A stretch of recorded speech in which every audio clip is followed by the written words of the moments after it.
My dad said I should pay for everyone's gifts because I'm single with no real family. I quietly froze my card. By morning, their vacation was canceled, and that was just my first move.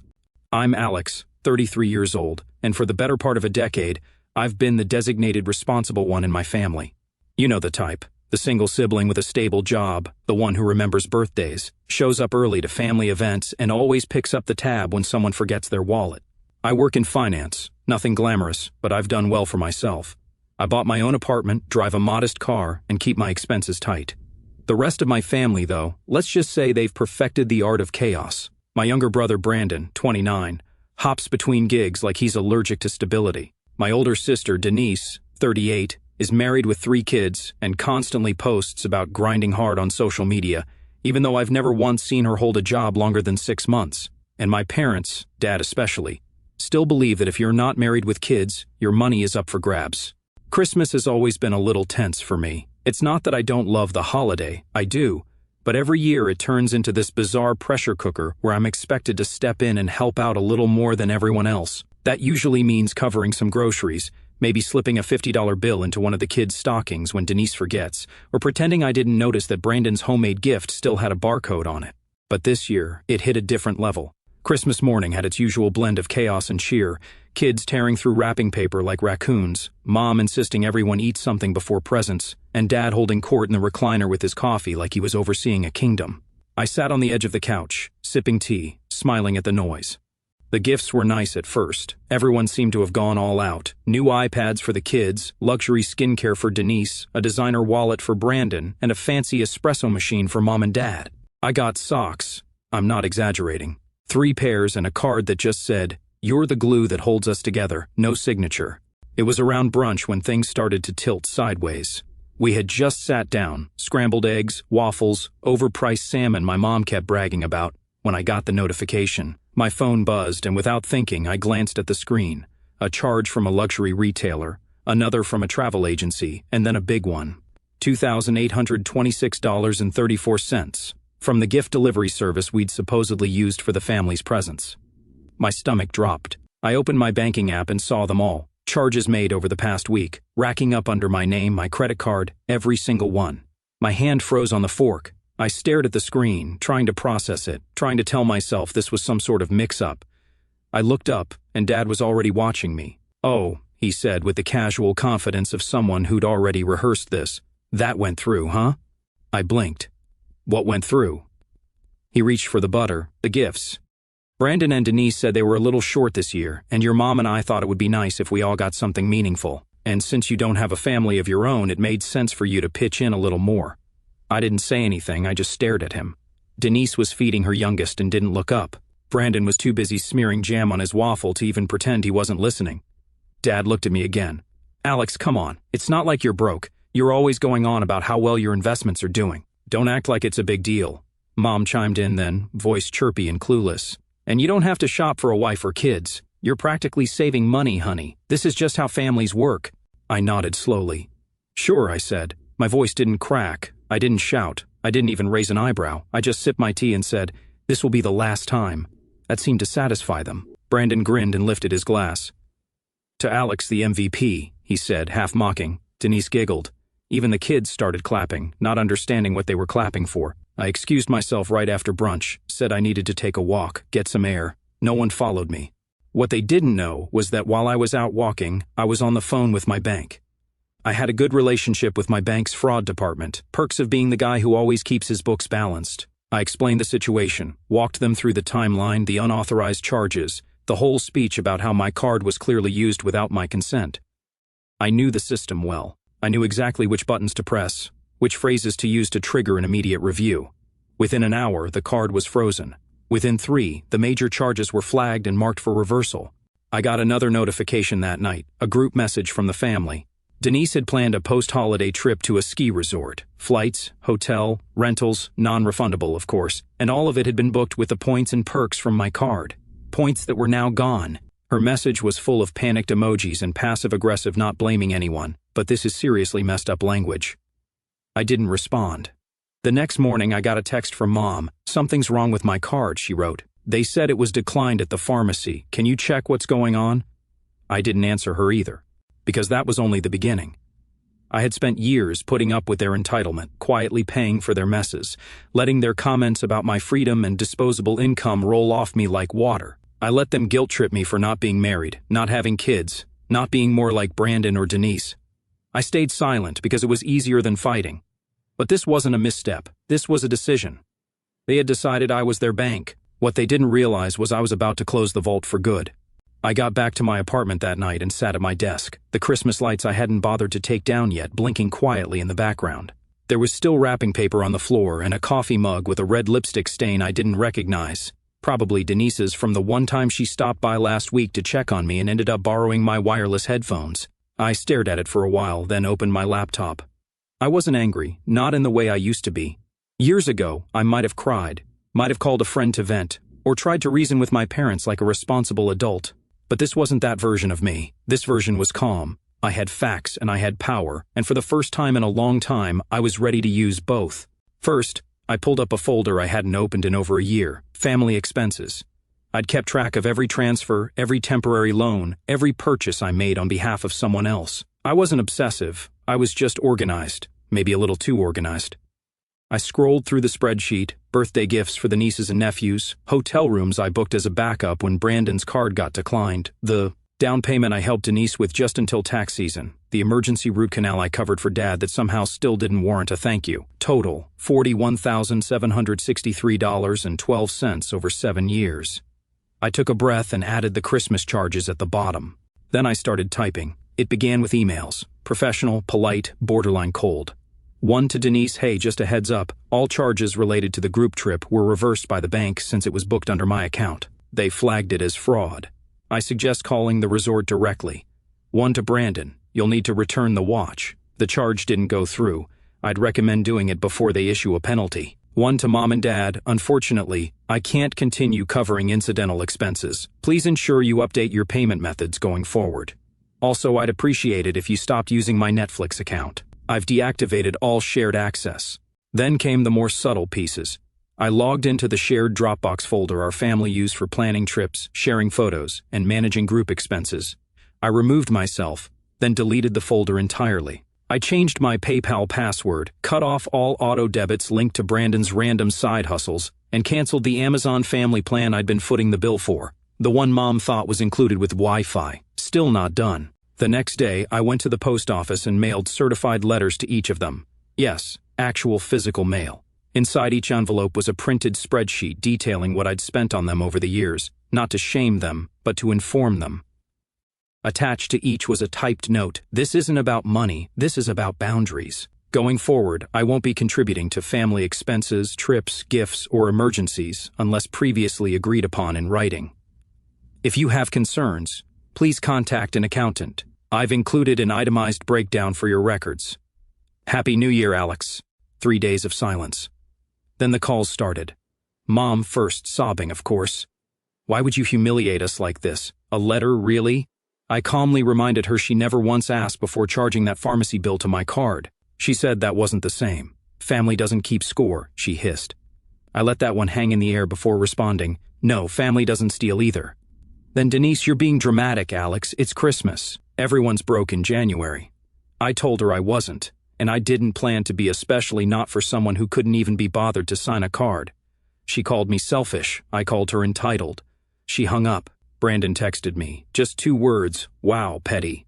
So I texted back. You owe me $6,200. Should I send you a Venmo request, or would that be too dramatic too? He didn't reply. But the real twist, the one that made my hand shake when it came in, was from Dad. He didn't yell. He didn't mock.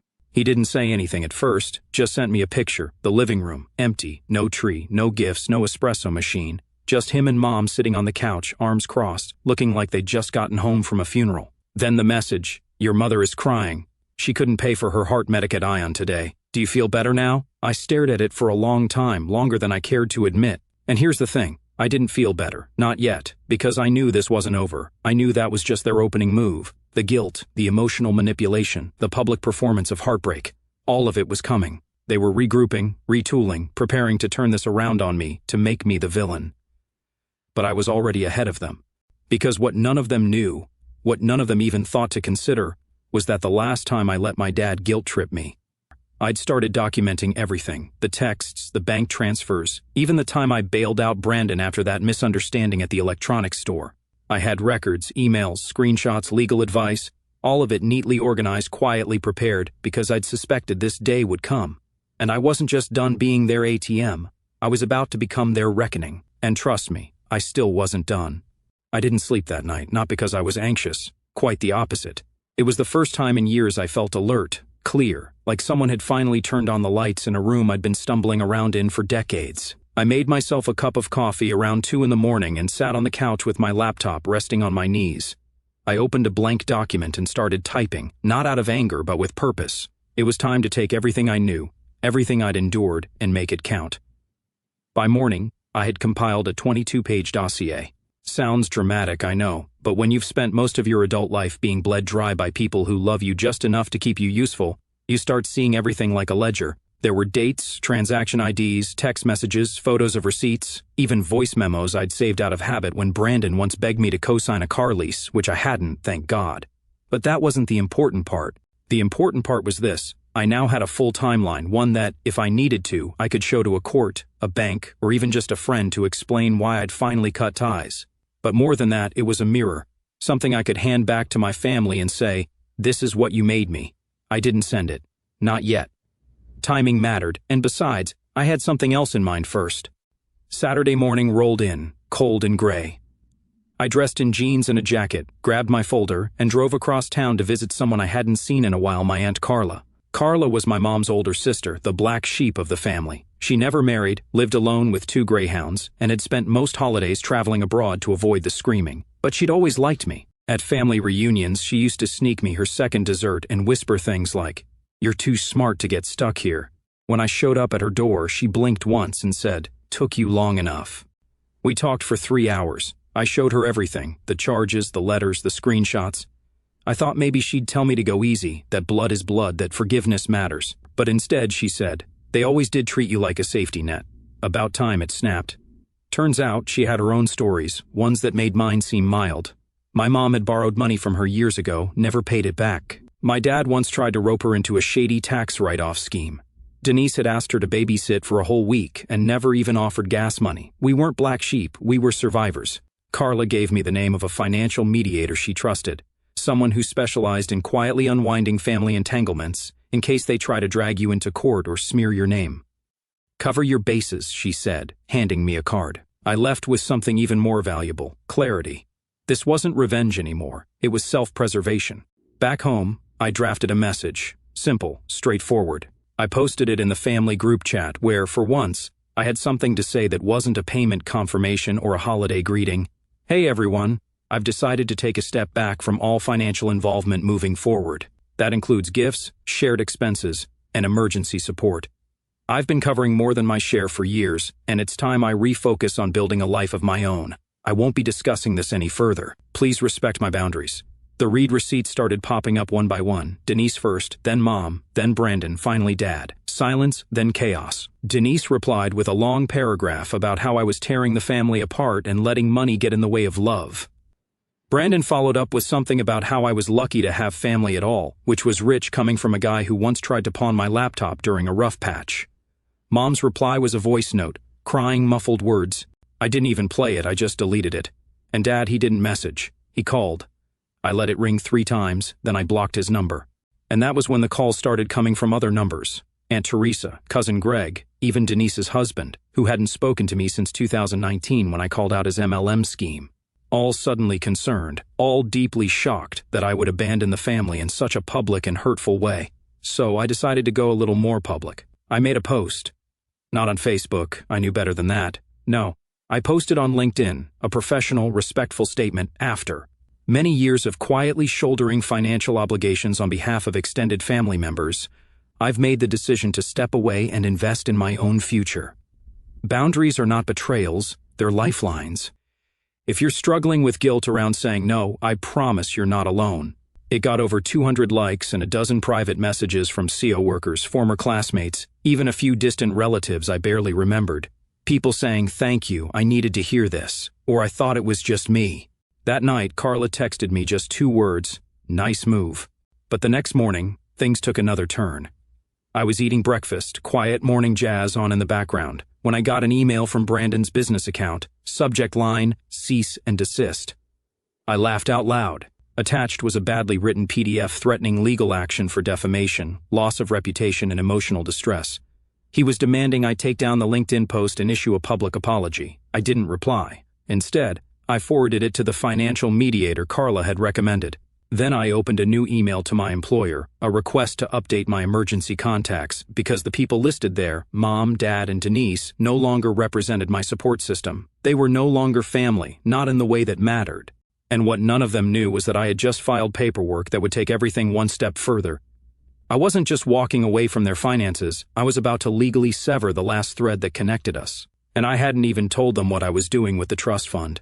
I learned long ago that with my family, silence was safer than transparency. But that trust, that was the final card, one they thought I didn't have. When my grandfather passed away, my mom's father, he left behind a modest but well-managed trust. The stipulations were clear. The fund would be split evenly among the grandchildren, but only upon reaching the age of 30. There was a clause, though, a quiet line my grandfather had insisted on that most of the family forgot, if any heir has received over $10,000. In monetary or material support from another heir over a cumulative period of 10 years, that support may be deducted from the final distribution, pending documentation at the time. It seemed like one of those overly cautious, archaic legal terms. But my grandfather was a smart man. He knew this family, and now, so did I. The trust was scheduled to pay out in March, 3 months away. Each grandchild would receive approximately $125,000, a life-changing amount, enough to pay off debt, buy a home, start over. And since my cousins had all kept to themselves and lived their own lives, the only people eligible for deduction under the clause were me, Brandon, and Denise. So I called the trustee, a woman named Joyce, sharp as a knife and equally precise. I made an appointment, showed her my meticulously kept records, signed declarations of support, printed receipts, even the certified letters I'd sent. She reviewed everything with professional detachment and finally said, "It's uncommon for this clause to be triggered, but I'll be honest, your documentation is airtight. This could reduce their payouts significantly." "Good," I said. "I'd like to proceed. Would you like them to be notified before the distribution is finalized?" I smiled. "No. Let them find out the morning it lands." Because I wasn't after drama anymore. I wasn't after revenge. I was after peace, and this was the last door I had to close. The days that followed were eerily quiet. My phone stayed silent. My inbox stopped blinking with family emails. Denise deleted me from Instagram. Brandon unfriended me. Mom stopped sending chain messages and guilt-tripping religious memes. Even Dad disappeared behind the veil of his own pride. It was like I'd become a ghost, and I loved it. For the first time in years, I started sleeping better. I started waking up without that weight on my chest, the one that used to make me dread birthdays, holidays, even random Sunday texts from my siblings. I went on walks. I booked a trip. I took a cooking class. I laughed with people who never once asked me for money. Then March arrived. I was in Spain, Barcelona, sipping espresso at a quiet cafe by the marina when I got the email, "Trust disbursement complete." I opened it slowly, watching the sunlight flicker off the harbor, and smiled as I read the line. Alexander Cole, $125,000 disbursed. Brandon Cole, $36,570 disbursed, adjusted. Denise Martin, $22,220 disbursed, adjusted.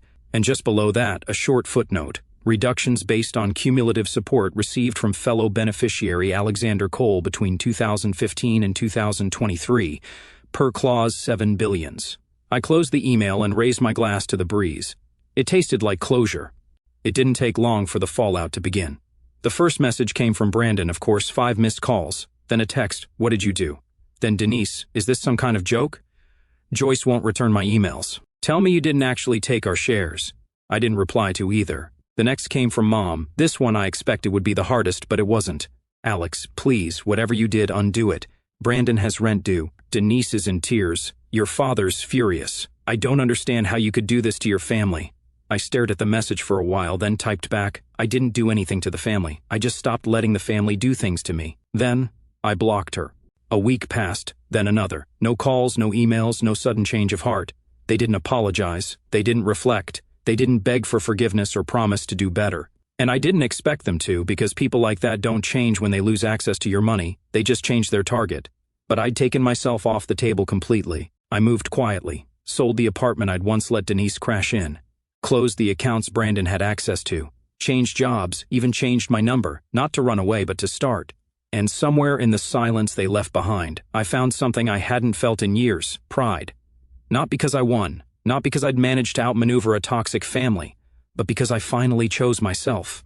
Because after 33 years of playing the dependable, silent, self-sacrificing son and brother, I finally said no.